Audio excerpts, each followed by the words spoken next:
तर काय सांगाल तुम्ही स्वतः घटना घडलेली आहे काय सांगाल आज अत्यंत दुर्दैवी घटना झालेली आहे. शाळेच्या स्कूल बसवर झाड पडून एक मुलाचा दुर्दैवी मृत्यू झालेला आहे आणि बाकीची मुलं आता सुखरूप त्यांना झेन हॉस्पिटलला नेलेलं आहे.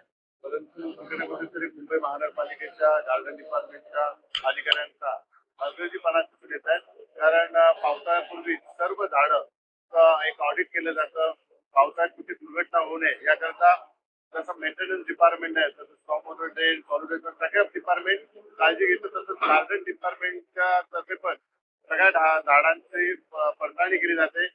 जे कुठलं झाड कमकुवत आहे किंवा पडू शकतं या संदर्भात काळजी घेतली जाते. त्याच्या फांद्या तोडल्या जातात किंवा त्याला दुसऱ्या ठिकाणी शिफ्ट केलं जातं.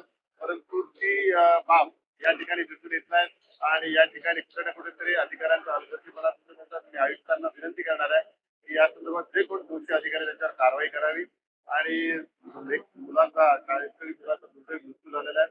जे इतर मुलं आहेत त्यांच्या पण आता आरोग्याची काळजी घेतली. तुम्ही पोलिसांनी भेट केली किती मुले होते यामध्ये किती मृत्यू पडले काय नाही, या एका मुलाचा मृत्यू झाला असं पोलिसांतर्फे आम्हाला सांगण्यात आलं. बाकीच्या मुलांना जेन हॉस्पिटलला शिफ्ट केलंय.